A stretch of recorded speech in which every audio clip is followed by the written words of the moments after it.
नमस्कार दोस्तों। डेट आज की 22 जुलाई 2026 है। स्वागत है आपका एटोरियल डिस्कशन में। आज देखो 3 इश्यूज हम डिस्कस करेंगे। सबसे पहला आर्टिकल आज हम डिस्कस करेंगे। स्काई रूट कंपनी है, प्राइवेट कंपनी है, उन्होंने विक्रम 1 लॉन्च किया है और इसकी इंपॉर्टेंस बहुत ज्यादा है। दूसरा आर्टिकल आज हम डिस्कस करेंगे कॉर्पोरेट एथिक्स से संबंधित, कॉर्पोरेट गवर्नेंस का यह आर्टिकल है। और तीसरा आर्टिकल आज फिर हम डिस्कस करेंगे बिम्स्टेक से संबंधित। तो 3 आर्टिकल्स, तीनों इंपॉर्टेंट है। ये टेलीग्राम चैनल है, आप ज्वाइन कर लीजिए, पीडीएफ आप यहां से डाउनलोड कर सकते हो। अब चलिए डिस्कशन स्टार्ट करते हैं। हमारे आज के डिस्कशन में फर्स्ट इंपॉर्टेंट आर्टिकल विक्रम 1 के लॉन्च से संबंधित है। आप ना सिलेबस में जीएस पेपर 3 के इस टॉपिक से आर्टिकल को रिलेट कर सकते हो। सबसे पहले कुछ कीवर्ड्स के मतलब मैं आपको बता देता हूं ताकि आर्टिकल जो है वो अच्छे से आपको समझ में आए। पहला है ऑर्बिटल फ्लाइट। क्या मतलब है ऑर्बिटल फ्लाइट का? जब देखो एक रॉकेट ना अर्थ का पूरा चक्कर लगाता है और सैटेलाइट को ना स्पेस ऑर्बिट में प्लेस करता है तो उसे बोलते हैं ऑर्बिटल फ्लाइट। इसके बाद नेक्स्ट है सब ऑर्बिटल फ्लाइट। ये किसे कहते हैं? रॉकेट देखो जब स्पेस में ऊपर जाता है लेकिन वो ऑर्बिट में चक्कर नहीं लगाता। ऊपर गया है स्पेस में लेकिन ऑर्बिट में चक्कर नहीं लगाया, वो कुछ देर बाद वापस नीचे आ जाता है तो इसे बोलते हैं सब ऑर्बिटल फ्लाइट। नेक्स्ट है राइड शेयर। राइड शेयर तो देखो एक पब्लिक बस की तरह है। जब देखो एक बड़े रॉकेट में ना कई सारे सैटेलाइट्स अटैच्ड होते हैं, मतलब एक रॉकेट जब कई सारे सैटेलाइट्स को लॉन्च करता है तो उसे राइड शेयर कहते हैं। जैसे एक बस काफी सारे पैसेंजर्स को ड्रॉप नहीं करती, तो उसी प्रकार से एक रॉकेट काफी सारे सैटेलाइट्स को लॉन्च करता है तो उसे राइड शेयर कहते हैं। फिर नेक्स्ट है कैब सर्विस। कैब सर्विस ये देखो आपकी ना पर्सनल उबर जैसी है। कस्टमर अपना ऑर्बिट और लॉन्च शेड्यूल खुद चुनता है कि भाई मुझे इस ऑर्बिट में जाना है और इस शेड्यूल पे जाना है। तो ये सब कुछ किसके द्वारा डिसाइड किया जाता है? स्पेस कैब के द्वारा। राइड शेयर में कौन डिसाइड करता है? राइड शेयर में बस डिसाइड करती है। बस आपको घर घर थोड़ी ना छोड़ के आती है, समझ गए? Next carbon composite material. ये देखो बहुत ही स्पेशल मटेरियल है, बहुत ज्यादा हल्का होता है, बहुत ज्यादा मजबूत होता है। तो विक्रम 1 रॉकेट में ना इसी मटेरियल का इस्तेमाल हुआ है। तो ये बेसिक बेसिक कीवर्ड्स का मतलब मैंने आपको बता दिया। अब देखो सबसे बड़ी न्यूज आप देखिए। Skyroot Aerospace private company है, स्काई रूट एरोस्पेस। इस कंपनी ने ना विक्रम 1 लॉन्च करके बहुत जबरदस्त इतिहास बना दिया। कहां से लॉन्च हुआ विक्रम 1? विक्रम 1 लॉन्च हुआ श्रीहरिकोटा से। और देखो ये भारत के प्राइवेट सेक्टर की ना पहली ऑर्बिटल फ्लाइट है, इसलिए इंपॉर्टेंट है। और विक्रम 1 ना एक्चुअली 4 स्टेज का एक लॉन्चर रॉकेट है और इसे स्काई रूट कंपनी ने डिजाइन किया है, स्काई रूट कंपनी ने बनाया है। Skyroot company private company है। कब बनी थी? 2018 में बनी थी। 2 पुराने इसरो इंजीनियर्स ने ना मिलकर इसे स्टार्ट किया था और साल 2020 में इन्होंने सक्सेसफुल इंजन टेस्ट किया। साल 2022 में इन्होंने एक एस ऑर्बिटल फ्लाइट टेस्ट की जो सफल थी। ऑर्बिटल सब ऑर्बिटल फ्लाइट मैंने आपको बताया ना, सब ऑर्बिटल फ्लाइट जब रॉकेट स्पेस में जाता है लेकिन अर्थ के चारों ओर चक्कर नहीं लगाता। लेकिन अब फाइनली 2026 में उन्होंने विक्रम 1 ऑर्बिटल फ्लाइट सफलतापूर्वक लॉन्च की। आगे अब वो विक्रम 2 रॉकेट पे भी काम कर रहे हैं, समझ गए? तो अब थोड़ा सा देखो बैकग्राउंड जानते हैं, इतिहास जानते हैं। लगभग 60 सालों तक ना इंडिया में इसरो की मोनोपोली थी। स्पेस लॉन्च एक्टिविटीज पे सिर्फ और सिर्फ सरकार का हक था और प्राइवेट फर्म्स का रोल जानते हो कितना था? सिर्फ छोटा मोटा। वो इसरो को कंपोनेंट्स वगैरह सप्लाई कर दिया करते थे, पार्ट्स वगैरह सप्लाई कर दिया करते थे, बस इतना रोल था प्राइवेट सेक्टर का। लेकिन साल 2020 के बाद ना सरकार ने कई सारे बड़े रिफॉर्म्स सरकार ने लिए। कॉमर्शियल प्लेयर्स के लिए ना स्पेस सेक्टर को खोल दिया गया और सरकार ने इसके लिए एक बॉडी भी बनाई, इन स्पेस नाम की बॉडी बनाई गई ताकि प्राइवेट सेक्टर का एंट्री जो है वो आसान हो जाए स्पेस सेक्टर में। फिर 2023 में सरकार एक बढ़िया पॉलिसी भी लेके आई। इस पॉलिसी ने ना स्पेस सेक्टर को ना पूरी तरह से बदल दिया। अब देखो जो प्राइवेट प्लेयर्स है ना वो सैटेलाइट और रॉकेट दोनों बना सकते हैं। और इसरो किस पे फोकस करेगा? इसरो फोकस करेगा सिर्फ R&D पे और जो बड़े साइंटिफिक मिशंस है ना, जैसे चंद्रयान हो गया, गगनयान हो गया, दूसरे डीप स्पेस मिशंस हो गए, उन पे फोकस करेगा इसरो। तो ये सरकार की रणनीति बढ़िया रही। फिर देखो 2024 में एक और बड़ा बदलाव आया। स्पेस लॉन्च व्हीकल्स में ना एफडीआई रूल्स रिलैक्स कर दिए गए। स्पेस लॉन्च व्हीकल्स में एफडीआई रूल्स रिलैक्स कर दिए गए। अब देखो ऑटोमेटिक रूट से ना 49% जो एफडीआई है वो अलाउड है। यानी बाहर से विदेश की कोई कंपनी इंडियन कंपनी में इन्वेस्ट करना चाहती है जो स्पेस में लगी हुई है, तो 49% तक हिस्सेदारी विदेशी कंपनी खरीद सकती है, और इसके लिए सरकार को कोई अप्रूवल लेने की जरूरत भी नहीं है। तो भाई फॉरेन इन्वेस्टमेंट आना आसान हो गया इंडिया के प्राइवेट स्पेस सेक्टर में, तो फिर स्टार्टअप्स को बल्कि और ज्यादा बूस्ट मिलेगा आने वाले समय में।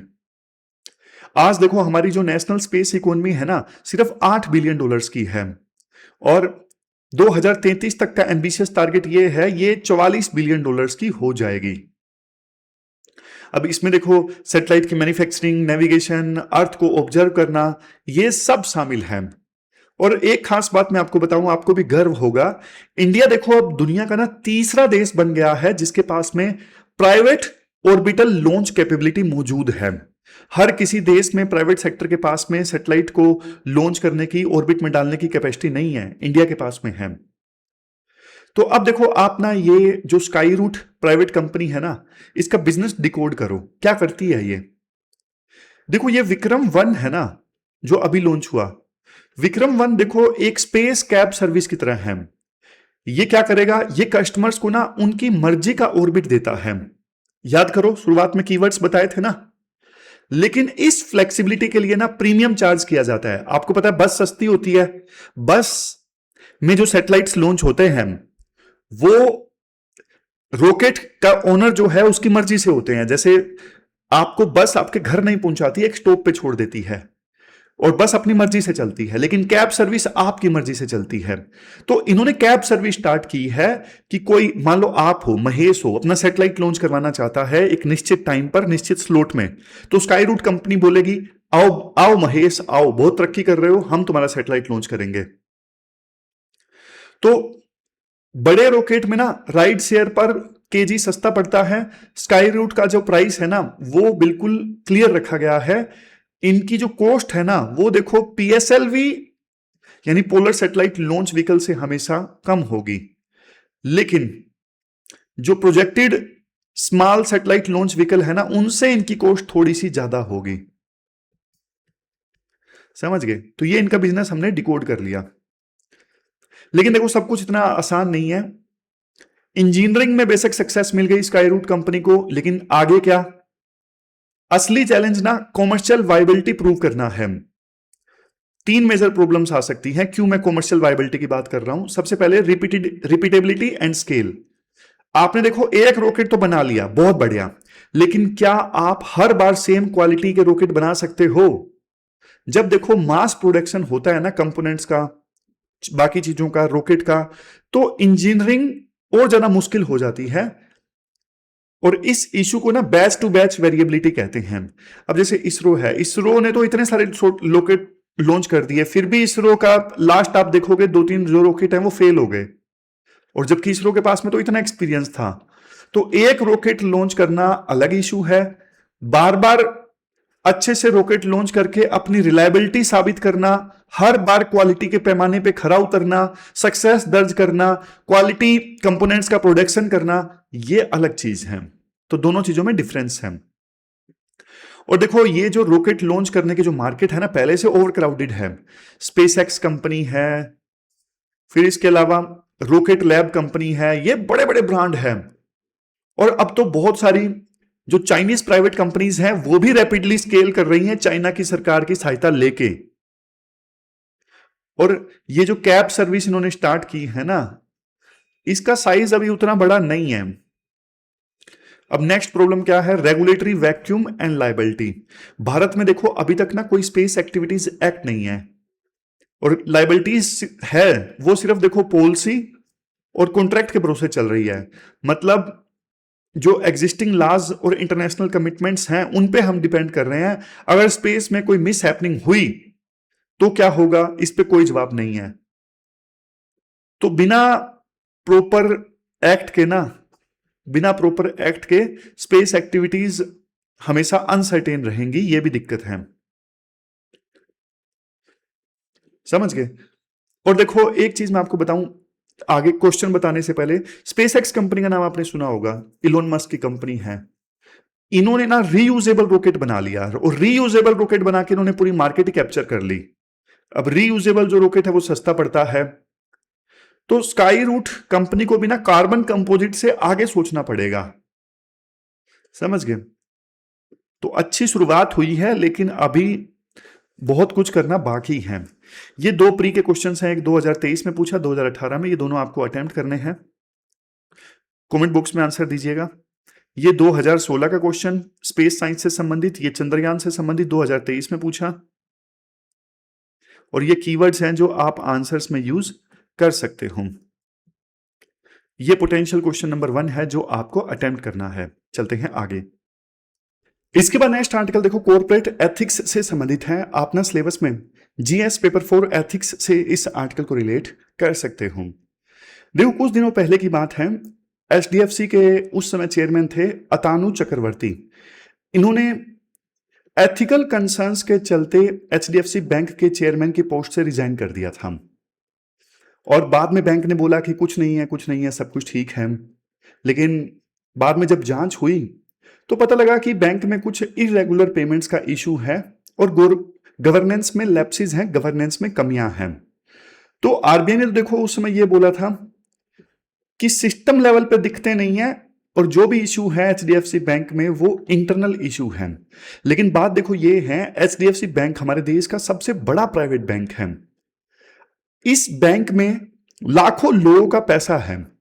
छोटी सी भी अगर एक एथिकल लैप्स, एथिकल भूल सामने आती है ना, तो देश के बैंकिंग सिस्टम में, देश के शेयर मार्केट में भूचाल आ जाता है। क्यों? जब ये खबर आई थी इन्होंने रिजाइन दिया था, तो उस समय शेयर बहुत नीचे गिर गया था एचडीएफसी का। लोगों का ट्रस्ट टूट जाता है ना कि एचडीएफसी बैंक जो है वो सेफ नहीं है, लोग पैसा निकलवाने लगते हैं, लोगों का बैंकों के ऊपर से विश्वास उठ जाता है। और बैंकों में देखो लोग ना पैसा ट्रस्ट के कारण ही जमा करते हैं। और देखो एक चीज आपको बताऊं, जो कॉर्पोरेट एथिक्स है ना, ये किसी भी कंपनी का ना मोरल कंपस होता है। जो ये कॉर्पोरेट एथिक्स वाले रूल्स है ना, ये बताते हैं कि कंपनी, उसके बोर्ड, मैनेजमेंट और एम्प्लॉइज को ना अपनी ड्यूटी कैसे करनी चाहिए। सिर्फ मान लो कंपनी एक्ट 2013 है, सिर्फ कंपनी एक्ट फॉलो करने से एथिक्स नहीं आते। लॉ ये बताता है कि आप क्या कर सकते हो, लेकिन एथिक्स हमें ये बताता है कि आपको क्या करना चाहिए। दोनों में फर्क है। देखो आप सड़क पे जा रहे हो, आपको कोई घायल दिखता है, अब लॉ आपको नहीं कह रहा कि आप उस घायल की मदद करो, लेकिन एथिक्स कहता है कि नहीं भाई, वो अगर आप उसकी मदद करोगे तो उसकी जान बच जाएगी, आपको उसकी मदद करनी चाहिए। तो लॉ और एथिक्स में बहुत डिफरेंस है। समझ गए? आप कोई एग्जांपल दो लॉ और एथिक्स में। तो कॉर्पोरेट एथिक्स के कुछ कोर प्रिंसिपल समझते हैं। सबसे पहले इंटीग्रिटी, मतलब बिजनेस डिसीजंस में आपको ना कंप्लीटली सच बोलना है, कोई मैनिपुलेशन नहीं होना चाहिए। दूसरा ट्रांसपेरेंसी, अपने इन्वेस्टर्स और पब्लिक को सही टाइम पे सच बताओ, कुछ छुपाना नहीं है। नेक्स्ट है अकाउंटेबिलिटी, अगर गलती हुई है तो भाई उसकी जिम्मेदारी लो, जवाबदेही तय करो किसने गलती की है। नेक्स्ट है फेयरनेस, हर स्टेक होल्डर, कंपनी में जो भी स्टेक होल्डर है ना, चाहे कस्टमर हैं, एम्प्लॉई हैं, इन्वेस्टर्स हैं, सबके साथ आप बराबरी का बर्ताव करो। ऐसा नहीं कि शेयर होल्डर को आप ज्यादा तवज्जो दो और बाकियों को इग्नोर करो, ऐसा नहीं होना चाहिए। नेक्स्ट है रिस्पॉन्सिबिलिटी, आप देखो शॉर्ट टर्म प्रॉफिट के चक्कर में ना लॉन्ग टर्म नुकसान मत करो। फिर सबसे लास्ट में कंप्लायंस, देश के लॉज और रेगुलेशंस को आप रिस्पेक्ट करो, और इवन रिस्पेक्ट भी है, एम्प्लॉइज, कस्टमर्स और इन्वायरमेंट, सबकी आप रिस्पेक्ट करो, सबको आप प्रोटेक्ट करो। और देखो ऐसा नहीं है कि कॉर्पोरेट एथिक्स सिर्फ किताबी बातें हैं, इनसे कोई फायदा नहीं होता भाई। एथिक्स का रियल वर्ल्ड इंपैक्ट बहुत जबरदस्त होता है। इससे ना इन्वेस्टर्स का कॉन्फिडेंस बिल्ड होता है। जब इन्वेस्टर्स को पता चलता है ना कि कंपनी एथिकल है, तो वो लॉन्ग टर्म इन्वेस्टमेंट करते हैं उस कंपनी में। जैसे आप देखो 2009 का सत्यम स्कैम है, 2009 का। इसमें क्या था, इसमें रामालिंगा जो राजू थे ना, उन्होंने अकाउंट्स मैनिपुलेट किए थे, ट्रस्ट टूट गया, कंपनी फेल हो गई बुरी तरह से। तो फिर इसके बाद सेबी ने रूल्स और स्ट्रिक्ट किए, तब जाके ट्रस्ट जो था वो वापस आया। फिर जब एथिक्स फॉलो होते हैं ना कॉर्पोरेट गवर्नेंस में, तो इससे फाइनेंशियल फ्रॉड्स कम हो जाते हैं। स्ट्रॉन्ग एथिक्स फ्रॉड्स को रोकते हैं। आप एग्जांपल लो, पंजाब नेशनल बैंक फ्रॉड 2018 में सामने आया था, 13,000 करोड़ प्लस का। नीरव मोदी और बैंक एम्प्लॉइज के बीच में ना एक नेक्सस देखने को मिला था, और उस नेक्सस की वजह से नीरव मोदी ने पंजाब नेशनल बैंक को 13,000 करोड़ का चूना लगा दिया। अगर वो एम्प्लॉइज स्ट्रॉन्ग एथिक्स वाले होते तो इतना बड़ा फ्रॉड सामने नहीं आता। नेक्स्ट, आप टाटा वाला एग्जांपल लो। ये यस बैंक तो चलो सिमिलर है। यस बैंक के जो प्रमोटर थे राणा कपूर, उन्होंने फर्जी ढंग से लोन दिलवा दिए यस बैंक से किसी और को। यस बैंक को नुकसान हुआ और बदले में इन्होंने रिश्वत ले ली थी। फिर आरबीआई को बचाना पड़ा, इस बैंक को आगे आना पड़ा, क्योंकि देखो एक बैंक डूबता है ना तो भाई उसका असर बाकी बैंकों पे भी पड़ता है। तो इसलिए आरबीआई को मजबूरी में बैंकों को डूबने से बचाना पड़ता है। यस बैंक को डूबने से बचाया आरबीआई ने, लेकिन रेपुटेशन खराब हो गई। टाटा का एग्जांपल आप लो। टाटा का नाम सुनते ही लोगों के मन में आता है कि ट्रस्ट, क्योंकि उनका जो बिजनेस है भाई वो वैल्यूज पे बेस्ड होता है, वो कल्चर पे बेस्ड होता है। तो इसलिए अगर मान लो टाटा वैल्यूज के लिए जाना जाता है, तो इसलिए टाटा के प्रोडक्ट ज्यादा बिकते भी हैं, क्योंकि लोगों का ट्रस्ट है इनके ऊपर कि टाटा हमारे साथ में धोखा नहीं करेगा। समझ गए? और देखो एथिकल फर्म्स जो होती है ना, सोसाइटी को वापस देती हैं, सीएसआर के थ्रू वापस देती हैं, कॉर्पोरेट सोशल रिस्पॉन्सिबिलिटी के थ्रू।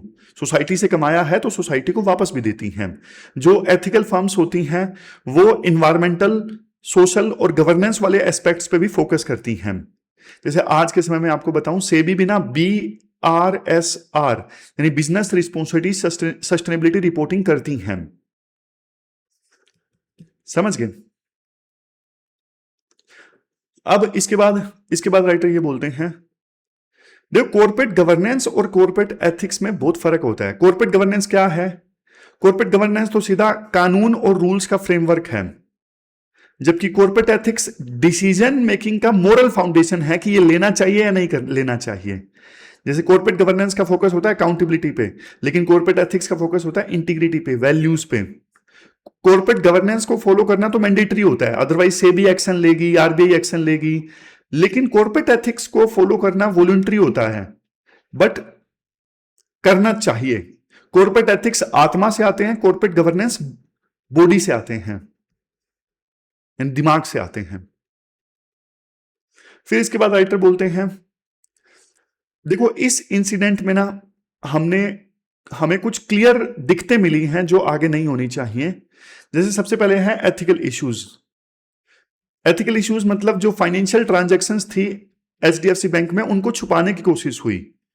बिजनेस जो टारगेट्स थे ना उनको मीट करना, और दूसरी तरफ एथिक्स फॉलो करना, दोनों के बीच में कंफ्लिक्ट आया। प्रेशर बहुत ज्यादा था कि भाई बिजनेस टारगेट मीट करने हैं, इस वजह से एथिक्स को भुला दिया गया। और जो ऊपर बैठे लोग हैं वो कैसे एग्जाम्पल सेट कर सकते हैं, इस पे भी सवाल उठे कि भाई लीडर आपका सही है तो वो कल्चर नीचे वाले एम्प्लॉइज में भी आता है। आपका लीडर ही लल्लू है, करप्ट है, तो भाई वही कल्चर नीचे वाले एम्प्लॉइज में भी आता है। और देखो एक अच्छी बात यह थी कि इंटरनल ऑडिट ने ना एचडीएफसी बैंक की गड़बड़ियों को पकड़ लिया। यह बताता है कि भाई सिस्टम प्लेस में है और सिस्टम अच्छा काम करता है। ऑडिट कमेटी ने तुरंत विजिलेंस की जो प्रोब है वो बिठाई, और आरबीआई ने पब्लिकली क्लियर किया हमारी पूरी नजर है इस इशू पे, और ये इनका इंटरनल इशू है, वैसे पूरा सिस्टम सही चल रहा है। तो यहां पे एथिकल गवर्नेंस के सामने कुछ जो चैलेंजेस आए वो मैं आपको बताता हूं। जैसे सबसे पहले कॉमर्शियल प्रेशर। बैंक ने ना मैनेजर्स पे लोन बांटने और प्रॉफिट लाने, देखो बैंक के जो मैनेजर्स होते हैं ना उन पे भाई लोन बांटने का और प्रॉफिट लाने का प्रेशर होता है। इस चक्कर में ना वो केवाईसी नॉर्म्स जो है ना उसको इग्नोर कर देते हैं, तो ये ना मिस सेलिंग होता है, यानी गलत प्रोडक्ट बेचने वाली बात है। Next, conflict of interest. कई बार इंसेंटिव स्ट्रक्चर ऐसा होता है कि एम्प्लॉय ना कस्टमर का भला नहीं अपना टारगेट देखता है। फिर नेक्स्ट, वीक एथिकल कल्चर। अगर देखो एक बैंक में टारगेट मीट करने वालों को हीरो और नियम मानने वालों को जीरो मान लिया जाए तो फिर देखो वहां पे एथिकल कल्चर मर जाता है पूरी तरह से। Next, information asymmetry. अब जिसको इंफॉर्मेशन का पता है, जैसे मैनेजमेंट है, वो बोर्ड से और रेगुलेटर से यानी आरबीआई जैसे संस्थानों से चीजें छुपाते हैं। नेक्स्ट है रेगुलेटरी आर्बिट्रेज। देखो जो बैंक होते हैं वो कानून के लूप होल्स निकालते हैं। जैसे देखो किसी को रिस्की लोन देना है, डायरेक्ट नहीं देंगे, अपनी किसी सब्सिडरी से रिस्की लोन दिलवा देंगे। ऐसे ऐसे काम कई बार करते हैं bank. Whistle blower concerns. Bank का जो छोटा एम्प्लॉय है ना वो गड़बड़ी देखता है लेकिन चुप हो जाता है, उसे डर लगता है कि भाई उसकी नौकरी चली जाएगी। फिर रेपुटेशनल रिस्क है। बैंक देखो ट्रस्ट पे चलता है, अगर एक अफवाह भी उड़ी ना कि बैंक डूबने वाला है तो फिर लोग पैसा निकाल लेंगे, फिर बैंक रन हो जाएगा। अब बात करते हैं वे फॉरवर्ड की। वे फॉरवर्ड में क्या बोला जाता है? वे फॉरवर्ड में देखो ये बोला जाता है बोर्ड ऑफ डायरेक्टर्स में ना मेजोरिटी इंडिपेंडेंट डायरेक्टर्स की होनी चाहिए। उनका ना बैंक के प्रमोटर से कोई लेना देना नहीं होना चाहिए ताकि वो बिना डर के सवाल पूछ सकें। समझ गए? इंडिपेंडेंट डायरेक्टर्स का स्ट्रॉन्ग होना जरूरी है। Next, empower audit committee. Audit committee के पास में ताकत और इंडिपेंडेंस देखो दोनों होनी चाहिए ताकि वो छोटी से छोटी इरेगुलरिटी को, छोटी से छोटी गलती को पकड़ सके। फिर next, ethics first organisational culture. भाई टॉप लीडर्स को ना एग्जाम्पल सेट करना होगा और मिसकंडक्ट के लिए ना जीरो टॉलरेंस का रूल अप्लाई करना होगा। फिर विसल ब्लोअर्स को प्रोटेक्ट करने के लिए स्ट्रॉन्ग मैकेनिज्म होना चाहिए ताकि कोई एनोनिमसली बिना नाम के अगर कोई कंप्लेंट करना चाहता है तो वो कर सके। फिर पीरियोडिक एथिक्स ऑडिट। जैसे देखो खर्चों का ऑडिट होता है वैसे ही वैल्यूज और कल्चर का ऑडिट भी होना चाहिए समय समय पे। फिर नेक्स्ट, जो रिलेटेड पार्टी ट्रांजैक्शंस है ना, जैसे अपने रिश्तेदारों को लोन दिलवा देना, अब इनकी पूरी डिटेल जो है वो पब्लिक होनी चाहिए। जैसे कई बैंक के अधिकारी होते हैं अपनों को लोन दिलवा देते हैं। फिर नेक्स्ट है कंटिन्यूअस एथिक्स ट्रेनिंग। जो सीनियर मैनेजमेंट है उनको कॉन्स्टेंटली एथिक्स और नए रूल्स की ट्रेनिंग मिलनी चाहिए ताकि वो फिर एम्प्लॉइज में भी वही चीजें इनकलकेट करवा सकें। तो ये कॉर्पोरेट गवर्नेंस से संबंधित आर्टिकल हमने डिस्कस किया। ये कीवर्ड्स हैं जो आप आंसर्स में यूज कर सकते हो। ये 2015 का क्वेश्चन, 2017 का क्वेश्चन कॉर्पोरेट गवर्नेंस से संबंधित, और ये पोटेंशियल क्वेश्चन जो दूसरा जो आपको अटेम्प्ट करना है। चलते हैं आगे। इसके बाद नेक्स्ट आर्टिकल देखो बिम्स्टेक से संबंधित है। बिम्स्टेक की 30वीं एनिवर्सरी नजदीक है तो क्वेश्चन यूपीएससी पूछ सकती है। आप ना सिलेबस में जीएस पेपर 2 के इस टॉपिक से आर्टिकल को रिलेट कर सकते हो। कंटेक्स्ट क्या है? कंटेक्स्ट देखो ये है, नई दिल्ली में ना बिम्स्टेक जो ऑर्गेनाइजेशन है इसके नेशनल सिक्योरिटी चीफ्स की मीटिंग हुई और इस मीटिंग को किसने लीड किया? इस मीटिंग को लीड किया हमारे national security adviser Ajit Doval ने। उन्होंने एक बड़ी बात बोली कि भाई आज की जो दुनिया में कन्फ्लिक्ट्स बहुत ज़्यादा बढ़ रहे हैं, सप्लाई चेन डिसरप्शंस हैं और साइबर थ्रेट्स जो हैं वो बहुत ज़्यादा बढ़ गई हैं। तो ऐसी सिचुएशन में रीजनल कोऑपरेशन की बहुत ज़्यादा जरूरत है। विभिन्न देश अपने पड़ोसी देशों के साथ में रीजनल लेवल पे कोऑपरेट करें, इसकी आवश्यकता बहुत ज़्यादा है। तो इस नेशनल सिक्योरिटी चीफ्स की मीटिंग हुई, क्या कुछ निकल के आया, क्या आउटकम निकल के आई इस मीटिंग में? 3 आउटकम मेनली निकल के आई। सबसे पहले मेंबर नेशंस ने ना सिक्योरिटी थ्रेट, साइबर अटैक्स और ऑर्गेनाइज्ड क्राइम के खिलाफ ना एक साथ लड़ने की कसम खाई है कि भाई हम एक साथ कोऑपरेट करेंगे इन चीजों से निपटने के लिए। दूसरी चीज, मैरीटाइम लॉ इन्फोर्समेंट गाइडलाइंस। इसका मतलब यह है कि देखो जब बे ऑफ बंगाल में अलग अलग देशों की पुलिस या फिर नेवीज आमने सामने आएंगी तो उनके रूल्स ऑफ एंगेजमेंट क्या होंगे, वो लड़ने नहीं चाहिए आपस में, कोई गलतफहमी नहीं होनी चाहिए। नेक्स्ट है HADR प्रोटोकॉल यानी ह्यूमैनिटेरियन असिस्टेंस और डिजास्टर रिलीफ प्रोटोकॉल। अगर देखो बे ऑफ बंगाल में कोई साइक्लोन आता है, हर साल आता है आपको पता है, तो सभी देश मिलकर तुरंत रिलीफ ऑपरेशंस कैसे चलाएंगे इसका एक प्रोटोकॉल बनाया गया है इस मीटिंग में। अब देखो बिम्स्टेक के बेसिक्स की बात करें, पूरा नाम आपको पता है, Bay of Bengal initiative for multi sectoral technical and economic cooperation. Regional group है। कॉन्टिनेंट के देश हैं इसमें, एशिया के हैं जाहिर तौर पे, लेकिन साउथ एशिया और साउथ ईस्ट एशिया के बीच का ये ग्रुप है।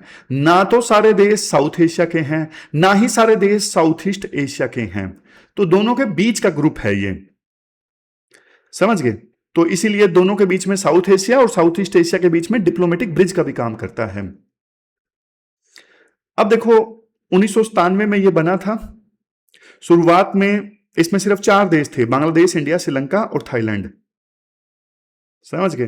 तब इसे इकोनॉमिक कोऑपरेशन कहा गया, लेकिन 1997 में म्यांमार ने इसे ज्वाइन कर लिया, और फिर 2004 में नेपाल और भूटान भी बिम्स्टेक का पार्ट बन गए, और ये बन गया बिम्स्टेक। कई बार यूपीएससी पूछ सकती है फाउंडिंग मेंबर्स के बारे में। पॉपुलेशन की बात करें, बिम्स्टेक के मेंबर कंट्रीज में जो पॉपुलेशन है वो वर्ल्ड की टोटल पॉपुलेशन का 22% है। इकोनॉमी कंबाइंड जो जीडीपी है बिम्स्टेक के मेंबर कंट्रीज की $5 ट्रिलियन है, और बे ऑफ बंगाल से देखो हर साल $1 ट्रिलियन का ग्लोबल ट्रेड गुजरता है, इसलिए काफी इंपॉर्टेंट है बिम्स्टेक की। कई लोग बोलेंगे सर सार्क तो है, बिम्स्टेक की क्या जरूरत है? वैसे देखो, सार्क काम का ग्रुप नहीं है क्योंकि उसमें पाकिस्तान है। सार्क में जो डिसीजन होते हैं ना वो रजामंदी से होते हैं, और पाकिस्तान कभी रजामंदी होने नहीं देता। तो उरी अटैक के बाद से ना सार्क ठंडे बस्ते में है, क्योंकि उस समय प्रधानमंत्री मोदी ने बोल दिया था कि आतंकवाद और बातचीत दोनों एक साथ नहीं चल सकती, और सार्क का समिट हमने बाइकआउट कर दिया था। तभी से डिफंक्ट है सार्क, ठंडे बस्ते में है, कोई इसकी एक्टिविटी नहीं है। उसके बाद हमने बिम्स्टेक पे फोकस करना स्टार्ट किया था। बिम्स्टेक एक्टिव है, पाकिस्तान इसका मेंबर नहीं है, और अभी भी इंडिया का फोकस काफी बिम्स्टेक पे है, लेकिन उतना नहीं है सच बताऊं तो जितना होना चाहिए। तो बिम्स्टेक क्यों बनाया गया था और क्यों इंपॉर्टेंट है? सबसे पहले connecting landlocked Nations. Connecting landlocked Nations, देखो जैसे नेपाल है, भूटान है, लैंडलॉक्ड कंट्रीज है, उनके पास अपना कोई समुद्र नहीं है। तो बिम्स्टेक के जरिए देखो उन्हें ना बे ऑफ बंगाल तक डायरेक्ट एक्सेस मिलती है, और उनका जो इंटरनेशनल ट्रेड है वो सस्ता होता है। दूसरा, काउंटर टू चाइना। देखो चाइना पिछले 10 सालों से अपना बेल्ट एंड रोड इनिशिएटिव पे काफी ज्यादा फोकस कर रहे हैं, और हमारे कई सारे पड़ोसी देशों में उन्होंने हैवी इंफ्रास्ट्रक्चर इस्टेब्लिश भी किया है, जैसे श्रीलंका का हम्बनतोता पोर्ट, म्यांमार का कौन सा पोर्ट था वो, क्योक फ्यू पोर्ट था, एक क्योक फ्यू पोर्ट, ये म्यांमार का था। तो बिम्स्टेक रीजन, जो बिम्स्टेक इनिशिएटिव है वो ये चाहता है कि भाई हमारे जो पड़ोसी देश हैं वो चाइना के चुंगल में ना फंस जाएं। इंडिया का विजन ये है कि बिम्स्टेक हमारे पड़ोसी देशों के लिए एक अल्टरनेटिव प्लेटफॉर्म हो। तो ये जो प्लेटफॉर्म है वो मैरीटाइम सिक्योरिटी की बात करता है, रूल बेस्ड ऑर्डर की बात करता है, ये चाइना के एग्रेसिव बिहेवियर का विरोध करता है, जैसे साउथ चाइना सी में, समझ गए। फिर मैरीटाइम डोमेन अवेयरनेस भी एक लक्ष्य था, और साउथ और साउथ ईस्ट एशिया को ब्रिज करने का काम तो मैंने आपको बता ही दिया। लेकिन चैलेंजेस हैं बहुत सारे बिम्स्टेक इनिशिएटिव के सफल होने में। सबसे पहला चैलेंज तो देखो ये है कि म्यांमार में सिविल वार चल रहा है, वहां पे प्रो डेमोक्रेसी और मिलिट्री गवर्नमेंट के बीच में बहुत जबरदस्त वायलेंस चल रहा है काफी समय से। और म्यांमार देखो साउथ और साउथ ईस्ट एशिया के बीच हमारा लैंड ब्रिज है, अगर म्यांमार स्टेबल नहीं है तो भाई इस इनिशिएटिव के लिए अच्छी चीज नहीं है। फिर नेक्स्ट, बांग्लादेश क्राइसिस। शेख हसीना के जाने के बाद में ढाका और न्यू दिल्ली के रिश्तों में काफी ठंडक है भाई, नहीं बन रही है बहुत ज्यादा अभी जितनी पहले बना करती थी। फिर इंटरनल डिस्प्यूट्स, जैसे बांग्लादेश और म्यांमार की आपस में नहीं बनती रोहिंग्या क्राइसिस के कारण, इनकी आपस में टेंशंस रहती हैं। तो ये चैलेंजेस हैं बिम्स्टेक इनिशिएटिव के सफल होने में। ये कुछ कीवर्ड्स हैं जो आप आंसर्स में यूज कर सकते हो, multi sectoral, rule based maritime order, HADR, ये सब। फिर ये प्रैक्टिस क्वेश्चन नंबर 3 है जो आपको अटेम्प्ट करना है। ये है क्वेश्चन, ये तो PYQ है, 2022 में यूपीएससी ने पूछा था। तो ये थी हमारी आज की डिस्कशन। कल मिलते हैं फिर से एक नई डिस्कशन के साथ, तब तक आप अपना ध्यान रखिए, अच्छे से पढ़िए। Thank you very much for discussion.